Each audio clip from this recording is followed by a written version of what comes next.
우리는 지난해 가스펠 프로젝트라는 그러한 커리큘럼을 따라서 창세기부터 지혜서라고 할 수 있는 시편까지 살펴봤습니다. 물론 정해진 그러한 과정을 따르다 보니까 더 하고 싶은 얘기, 빼놓지 않아야 될 얘기 이런 것들도 많았어요. 그래서 좀 아쉬움도 없진 않지만 그래도 성경의 큰 줄거리를 따라서 하나님의 말씀을 살필 수 있었다는 것은 매우 큰 유익이라고 생각합니다. 창세기를 통해서 출애굽기를 통해서 하나님의 백성 그리고 그 나라가 어떻게 만들어지는지 그리고 그 나라의 왕이라고 하는 제도를 세우시면서 가나안 땅 정말 그 타락한 땅에서 어떻게 하나님 나라의 백성으로서의 정체성을 유지해 가야 하는지 그런데 어떻게 그렇게 쉽게 무너졌는지 등등에 대해서 이야기를 했습니다. 물론 저희가 살펴본 왕들은 솔로몬까지였기 때문에 그렇게 패역한 왕, 하나님의 명령에 불순종한 왕들의 모습은 살피지 않았습니다. 그러나 다윗과 비교해서 솔로몬이 완전히 무너졌다라는 이 사실만큼은 기억해야 됩니다. 왜냐하면 그 솔로몬으로부터 시작된 남북의 분열 그리고 또한 무엇보다 솔로몬이 들여온 그 수많은 이방신들과 우상들의 문제가 결국은 이후 이스라엘, 북이스라엘과 남유다에 굉장히 좋지 않은 악영향, 특별히 신앙에 있어서 그러한 영향을 끼쳤기 때문입니다.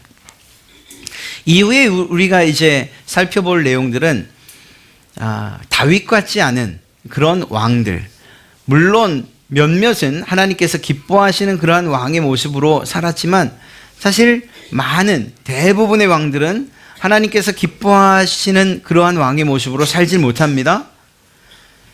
오히려 범죄하고 오히려 우상을 섬기고 하나님께서 명령하신 그런 도덕적인 명령들, 특별히 말씀드리면 사회적으로나 경제적으로나 신분적으로 약한 자들에 대한 배려, 하나님이 품으셨던 그런 사랑을 몸소 행하며 살아야 됐을 왕 고관들, 그들이 오히려 자기의 사리사욕을 채우고 욕심을 부리면서 없는 사람들을 더 착취하고 압제했던, 그래서 하나님의 진노를 샀던 이야기들을 우리는 하게 될 것입니다.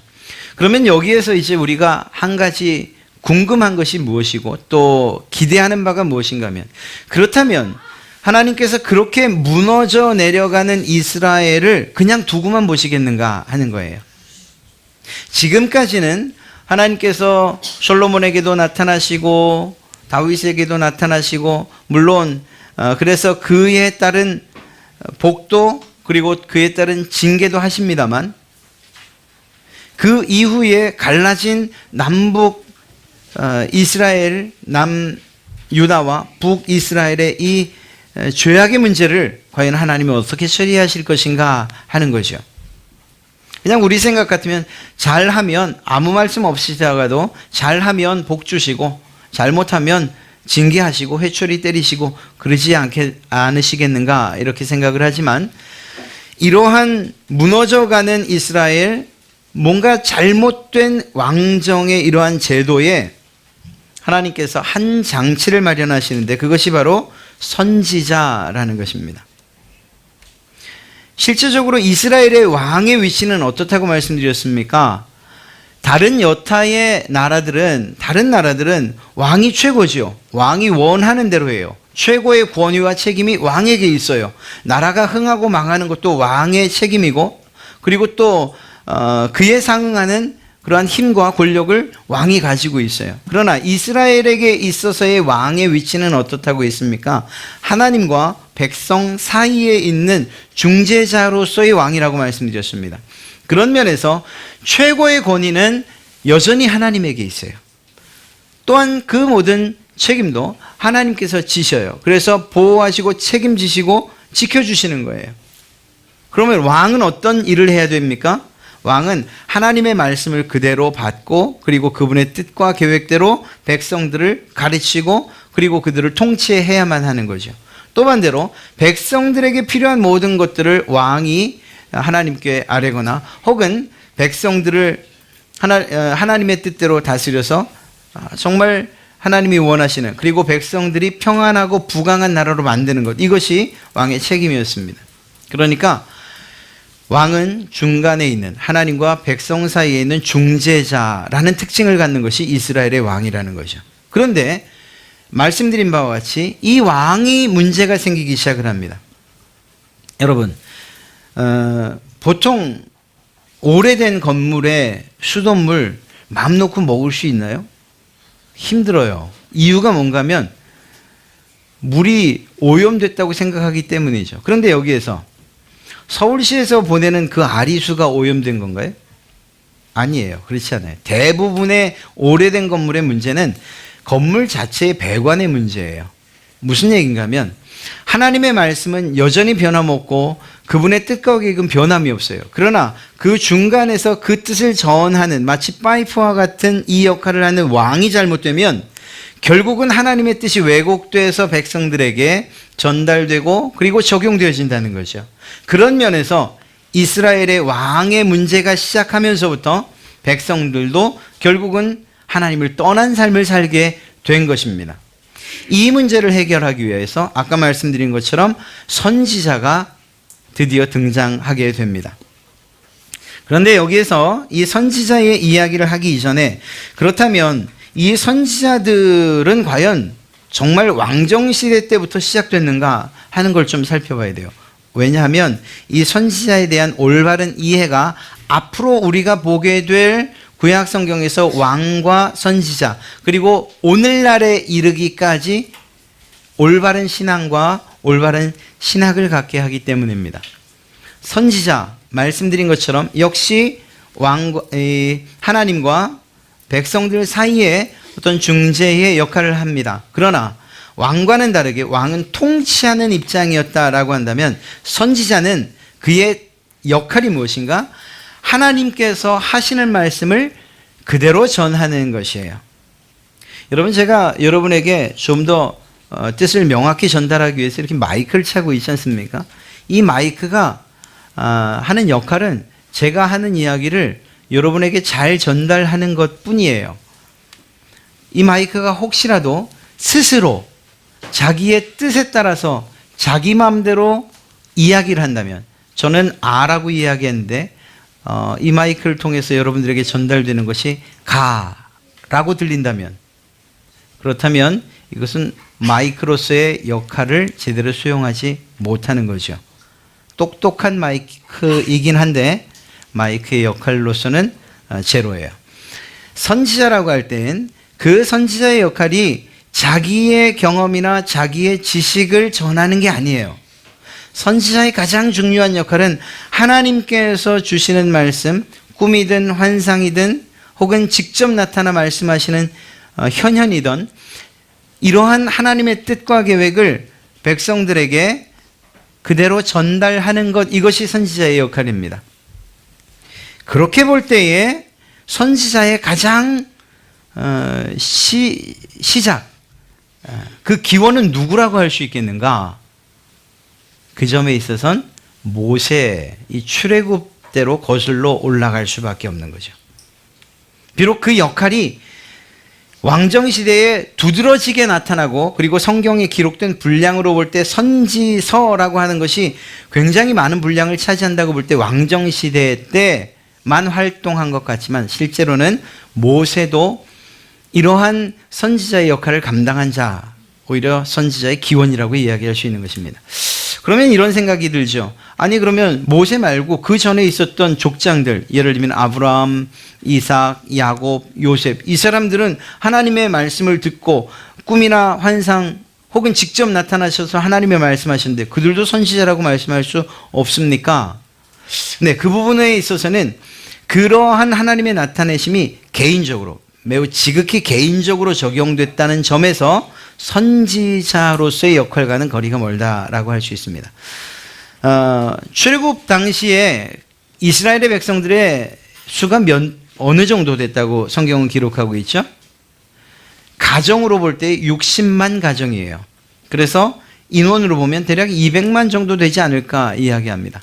하나님께서 마치 족장 시대에 말씀하시는 것처럼 60만 명의 가장에게 나타나셔서 내 뜻이 이러하다 말씀하실 수 있어요. 동시에 하나님께서 그러한 능력이 없으신 게 아니에요. 그러나 하나님이 택하신 방법은 그 가운데서 한 명을 택해서 그에게 말씀하시고 그가 백성들에게 전하기를 원하셨어요.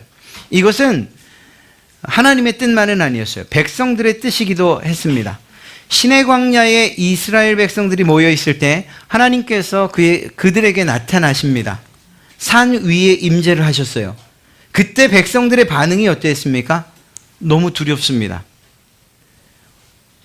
부탁하건대 모세요. 당신이 산에 올라가서 하나님께서 하시는 말씀들을 대신 좀 전해 주십시오라는 요청을 해요. 그러니까 선지자 제도의 기원은 하나님께서 계획하신 바도 있지만 그러나 백성들의 요구이기도 했던 것입니다. 그런 면에서 볼 때에 모세가 그러한 선지자의 역할들을 잘 감당했다라는 것을 알 수가 있죠. 그때부터 시작됐다는 것입니다. 그래서 그는 하나님의 뜻을 직접적으로 백성들에게 전하기도 하죠.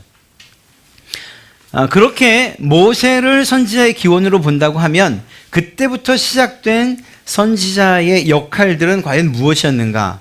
앞서 말씀드린 것처럼 첫째는 하나님께서 하신 말씀들을 그대로 전달하는 역할들을 선지자가 감당했습니다. 즉 하나님을 대변하는 그러한 인물이었다는 거죠. 대사관 직원이 혹은 대변인이 어느 정당이나 혹은 정부의 대변인이 누구의 말을 해야 됩니까? 누구의 뜻을 전해야 됩니까? 자기 정당의 이야기 혹은 정부의 이야기를 대변해야 돼요. 한 나라의 이야기를 대신 전달하는 것, 이것이 대변인의 해야 할 일이에요. 자기 얘기를 하는 게 아니에요. 자기 생각을 이야기하는 게 아니고, 비록 나와 색깔이 달라도 생각이 달라도 뒤에서 혹은 내 공동체에서 이야기하게 하는 것을 말하는 것, 이것이 대변인의 특징이고 역할이고 책임이죠. 선지자의 역할이 무엇이냐라고 한다면 하나님께서 전해주신 말씀 그리고 그 계획과 뜻을 백성에게 전하는 것, 이것입니다. 말씀드렸던 것처럼 자기 생각이나 자기 계획이나 자기 뜻이나 혹은 자기의 경험을 이야기하는 게 아니에요. 내가 하나님 믿어봤더니 이렇게 섬기는 게 맞아 라고 말하는 게 아니에요. 선지자들의 특징은 하나님께서 말씀하시기를, 이렇게 해서 단도직입적으로 하나님께 받은 바 말씀을 전하는 것, 이것이 선지자의 역할이고 책임입니다. 또 한 가지는 우리가 선지서, 특별히 이제 보게 될 선지서에 관한 부분을 살피다 보면 선지자들은 예언적인 기능을 가지고 있어야 되는구나, 그들의 말에는 예언이 반드시 포함되어야 되는구나, 이렇게 생각할 수 있어요. 그래서 선지자의 기원을 이야기하는 것입니다. 왕정시대에 나타난 선지자의 특징은 예언이 반드시 포함되어 있어요.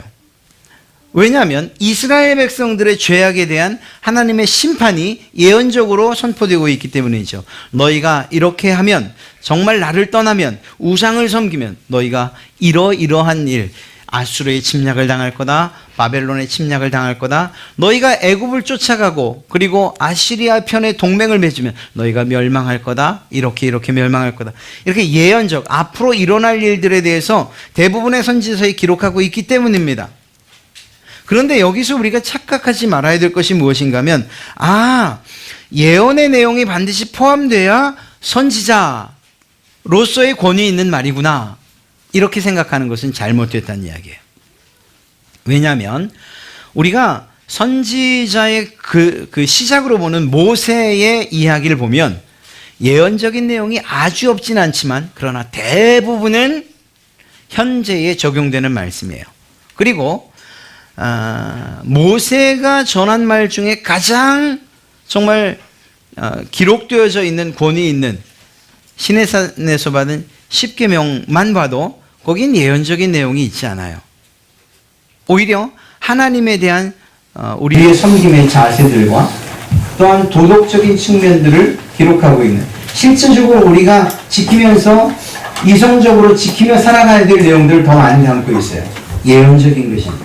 그런 면에서 볼 때에 이것이 우리에게 어떻게 적용되어야 되느냐?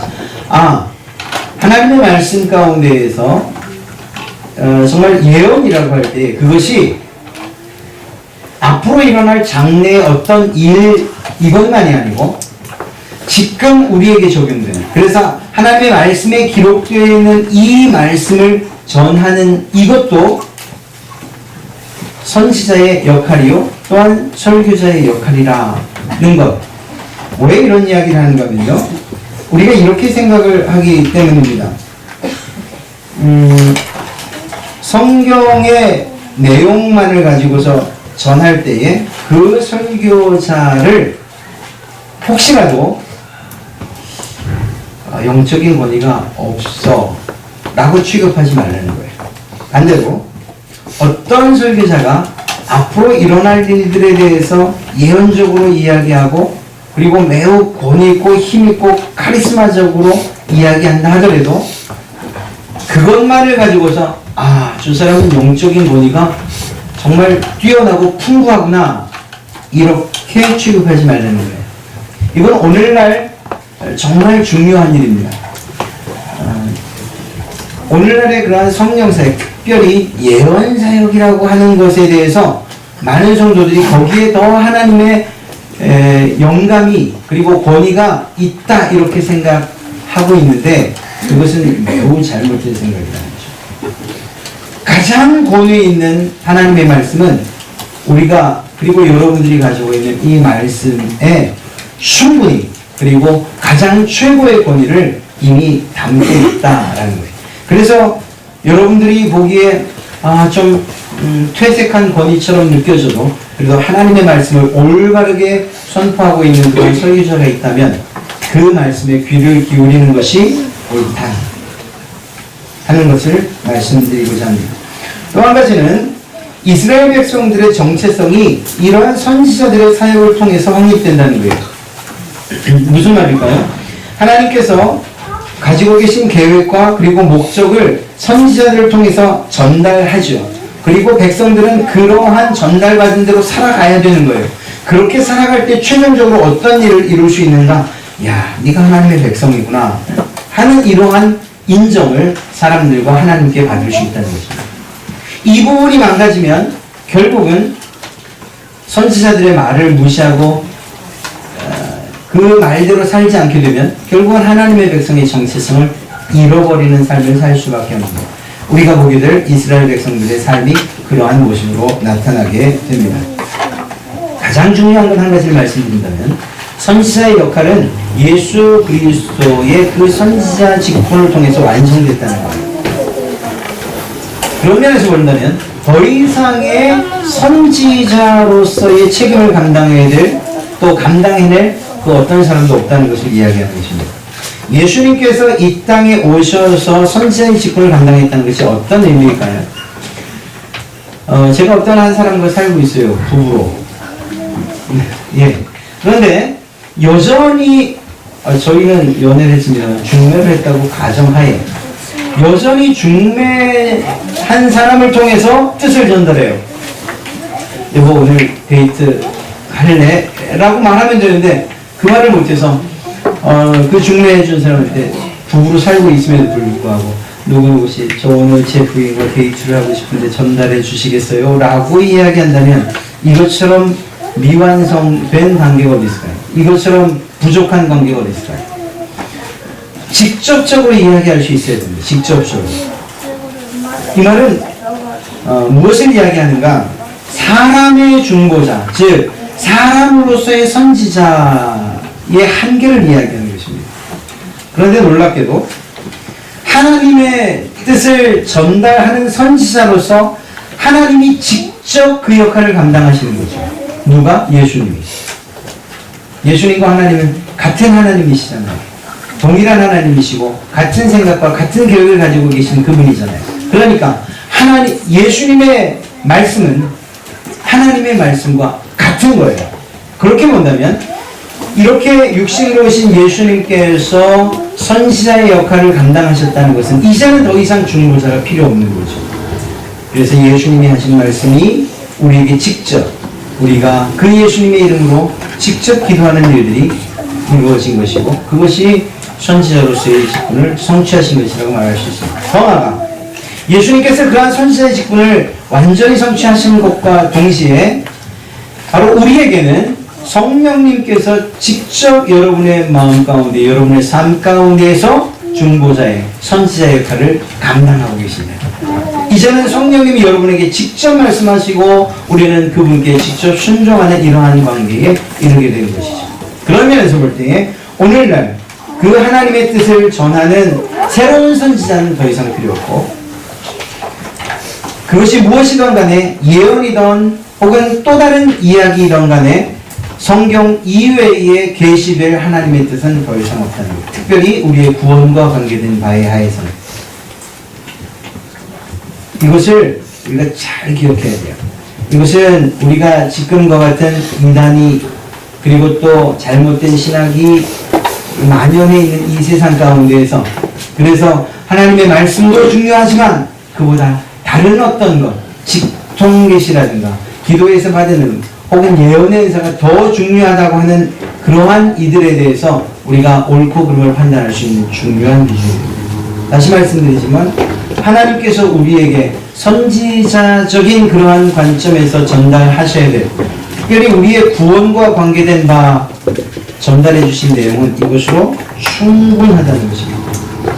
그런 면에서 우리가 살피는 선지자에 관한 이야기들은 이스라엘의 역사와 관계되지만 그러나 동시에 하나님의 마음을 담고 있다는 점에서 그런 점에서 우리의 신앙에 유익이 될 것인 것입니다. 짧게 말씀을 드리죠. 오늘 여러분들과 함께 살펴본 인물은 엘리야예요. 엘리야도 선지자입니다. 초기 선지자라고 할 수 있어요. 엘리야, 엘리사 같은 거. 그리고 후기의 선지자들은 우리가 알고 있는 이사야, 예레미야, 에스겔, 기타 등등 선지서에 기록된 선지자.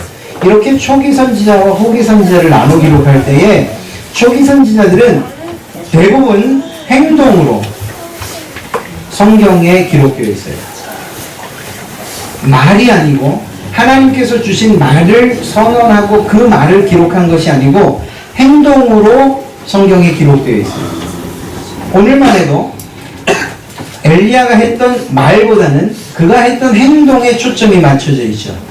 그러나 후기 선지자 이사야로부터 시작되는 그 뒤에는 하나님께서 하시는 말이 더 많이 기록되어 있는 것을 보게 됩니다. 그리고 그 말을 반드시 기록하게 했어요. 이유가 무엇일까요? 적어도 초기 선지자들이 활동할 시대에는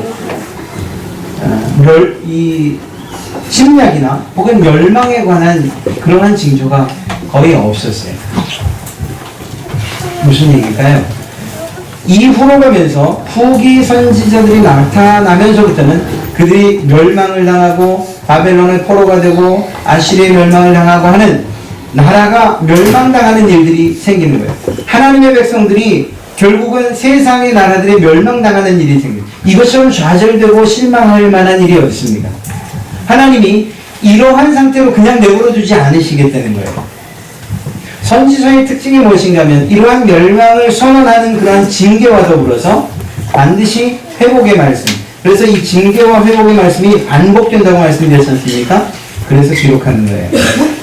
이스라엘 백성들 포로기에 접어든 그리고 또 포로기 이후에 어찌할까 모르는 백성들에게 기록된 하나님의 예언의 말씀이 희망이 되게 하기 위해서 하나님이 그것을 말하게 하셨고 기록하게 하십니다.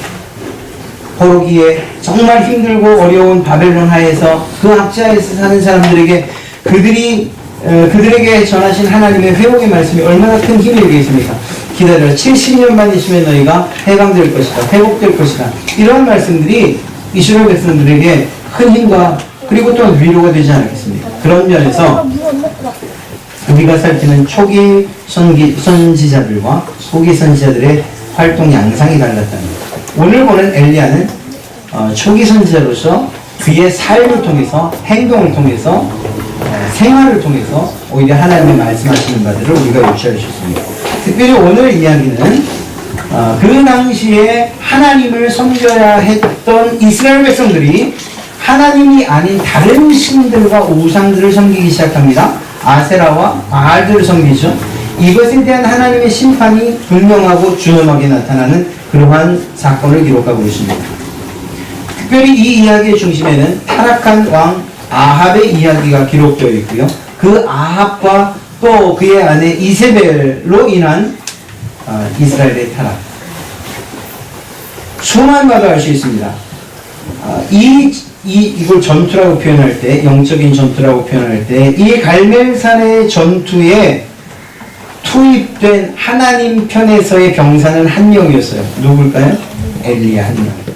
그런데 바알과 아세라 신을 섬기는 자들의 편에서 투입된 그러한 상대편 군사의 수는 몇 명이었을까요? 850이나 됐습니다. 그러니까 얼마만큼 그 당시에 이스라엘의 우상숭배가 만연했는가를 알 수 있는 거예요.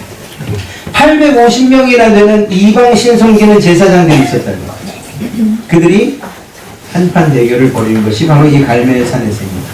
자, 방식은 어렵지 않았어요. 이스라엘 백성들을 다 불러 모아서 하나님이 과연 누가 진정한 하나님인가 겨뤄보자 라는 이러한 이 엘리야의 제안으로 시작이 됩니다. 엘리야는 이러한 이 사건을 통해서 이스라엘 백성들이 깨달아 알기 원하는 바가 있었고 또 그것을 하나님의 응답으로 말미암아 충분히 이제 전달하게 됩니다. 방식은 제물을 제단 위에 놓고 그리고 참신이라면 그 신이 하늘로부터 불을 내려서 태우는 것. 하늘로부터 불을 내리는 신이 진짜 신이다 라는 이러한 약속을 하게 됩니다. 바알과 아세라를 섬기는 그 제사장들이 자기의 제단 위에 제물을 놓고 아침부터 저녁까지 제사를 드립니다. 처음엔 아마 불을 내려주십시오 조용조용하게 했을지 모르겠어요. 그런데 성경을 보니까 그것이 자기들의 마음대로 되지 않습니다. 그래서 어떻게 합니까? 낮까지는 그 바알의 이름을 불러 응답하십시오 응답하십시오 그러면서 제단 주위를 그저 뛰어놀아요. 이건 노는 게 아니죠. 지금 절박하게 불을 내려달라는 그런 표현이죠. 그러나 아무런 응답이 없습니다. 정오에 이르러서는 엘리야가 한마디 하죠. 야, 너희 신들이 어디 마실 나갔나 보다. 혹시 좋은 건 아니냐? 자는 건 아니냐? 좀 흔들어 깨워라. 얼마나 통쾌한지 알 수가 없어요. 참신이라고 믿는 아세라와 그리고 바알신에 대한 하나님의 조롱이기도 했던 것이거든요.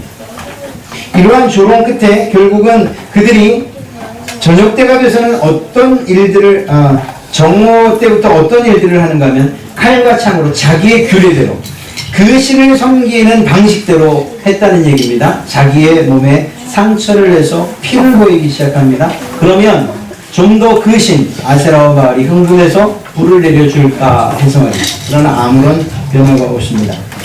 정오가 지나고 그리고 미친 듯이 떠들었다고 이야기합니다. 얼마나 크게 그리고 얼마나 광적으로 불을 내려달라고 했는지 몰라요. 저녁 소재 때까지입니다. 아침부터 저녁까지 그렇게 정말 미친 듯이 불을 구했지만 아무런 응답이 없었어요. 결국 이것으로 바알과 아세라가 참신이 아니라는 사실은 이미 드러나고 문제는 그렇다면 하나님은 참신인가? 하나님 이 문제만 나옵니다. 엘리야가 이 문제를 해결하려고 합니다. 그리고 했던 일이 두 가지예요. 첫째는 제단을 먼저 쌓습니다. 제단을 수축해요.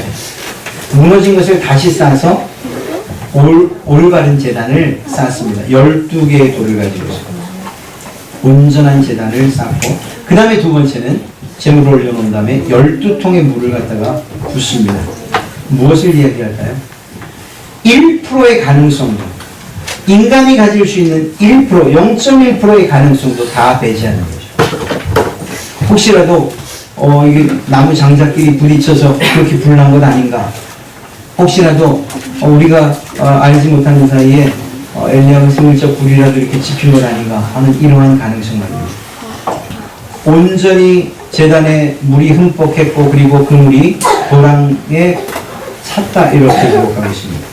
인간으로서는 도저히 불 붙일 수 없는 가능성을 완전히 배제하고 나서 그리고 엘리야가 이 기도를 하죠. 요청을 합니다. 무엇이라고 말합니까?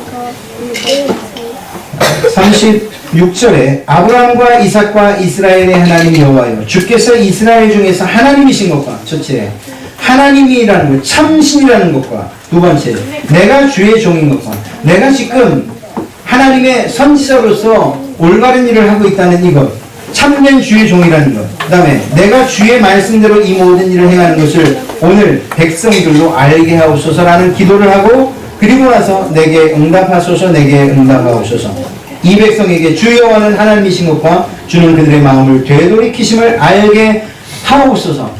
굉장히 짧은 기도였지만 그러나 하나님께서 그 기도에 응답하셔서 불이 내렸다는 거죠. 그리고 그 불이 재물은 물론이거니와 도랑에 찼던 모든 물까지 핥았다 이렇게 표현하고 있습니다.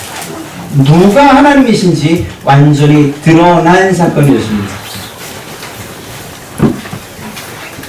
엘리야를 통해서 하나님께서 원하셨던 것은 무엇이었을까요? 말씀하셨던 것처럼 하나님은 이스라엘의 나야말로 너희들의 충성을 받기에 합당한 그러한 신이다 라는 사실을 말씀하고 계신 것입니다. 이스라엘 백성들의 충성이 누구를 향해 있었습니까? 지금까지는 바알을 향해서, 아세라를 향해서, 이방신들을 향해서 그 충성이 다 흩어져 있었죠. 하나님의 선지자를 찾기가 어려울 지경으로 말입니다. 그러나 하나님은 말씀하십니다. 너희가 다 봐. 너희가 정말 충성해야 될 그러한 신이 있다면 그것은 바로 나다 라는 사실을 불로써 나타내고 계십니다. 또 한 가지는요. 나는 너희가 생각하는 세상의 신 그리고 거짓된 신들과 완전히 다르다라는 사실을 이것을 통해서 알게 하셨습니다. 바꿔 이야기하면 이러한 거짓된 신과 잘못된 신은 우상들을 섬기는 것이 얼마나 어리석은 것인가 하는 것을 보여주셨어요. 그리고 그 어리석은 신을 섬기는 결과가 어떻게 되는가? 이 제사장들, 이방신을 섬기던 제사장들 모두 기손강가로 끌고 가서 모두 죽였죠. 어리석은 신을 섬기고 우상을 섬기는 것의 결과가 죽음이라는 것을 이 사건을 통해서 나타내 보이셨던 것입니다. 결과적으로 모든 영광을 받기 합당하신 분, 그분은 오직 하나님이시다라는 사실을 이스라엘 백성들에게 알려주신 것이에요. 엘리야의 그러한 행동, 그리고 엘리야의 그 용기를 통해서 말입니다. 우리에게도 필요한 것이 있다면 선지자 되시는 그리고 그 일을 완전히 그 직분을 감당하신 예수 그리스도 그리고 성령님께서 우리 가운데 계시는 이 사실을 우리의 삶으로 증거해내는 일들이 필요해요. 우리의 삶이 증거해야 되는 것이 무엇입니까? 그리고 우리가 그렇게 인정하고 고백하고 그리고 결단해야 되는 것이 무엇입니까? 그것이 바로 하나님은 나의 충성을 받기 합당하신 분이다. 바꿔 이야기하면 내가 하나님께 모든 충성 다 하겠습니다 라는 이러한 결단과 고백이 우리에게 있어야 되는 것이죠. 왜? 하나님이 그런 분이시니까. 불로써 응답하시는 세상 그 어떤 그 조건이나 혹은 가능성도 다 배제해요. 그러나 하나님은 하셔요. 여러분의 삶에 일어나는 여러 가지 어떤 문제들이건 그것이 무엇이든 간에 하나님이 하신다는 사실을 그것을 잊지 마셔야 됩니다. 그리고 그 사실을 통해서 하나님께서 내게 이렇게 신실하시니 내가 하나님께 충성하겠습니다. 이러한 고백이 우리에게 있어야 되는 것이죠. 세상의 신들과 다른다는 사실을 우리는 성령님께서 우리 가운데에서 역사하시는 그러한 그리스도인이라면 세상의 그 거짓된 신들이 아니라 오직 하나님만이 참된 신이십니다 라는 사실. 그래서 내가 하나님의 영광을 위하여 살겠습니다 라는 이러한 고백까지 이어져 가야 되는 것인 줄 믿습니다. 사랑하는 성도 여러분, 제가 소홀히 여기며 지나가는 것 같지만 이러한 역사가 무엇으로부터 시작되는가? 재단을 다시 쌓는 것으로부터 시작됐어요. 하나님의 영광이 나타나는 것, 하나님이 참된 신이라는 것, 하나님께만 충성해야 된다는 이러한 사실이죠. 재단을 수축한다는 것은 우리의 예배의 회복을 이야기합니다.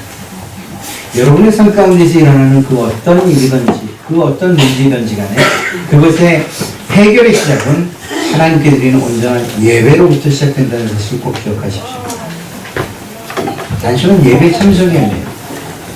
예배를 참석해서 정말 하나님 앞에서 내가 예배하는 것처럼 그렇게 두렵고 떨리는 마음, 그렇게 하나님의 말씀을 경청하고 그 말씀대로 살고자 할 때 비로소 우리의 삶의 문제가 우리가 생각하지 않은 방식으로 우리의 상상과 우리의 가능성과는 전혀 다른 방식으로 하나님께서 응답하시는 일들이 있게 될 줄로 믿습니다.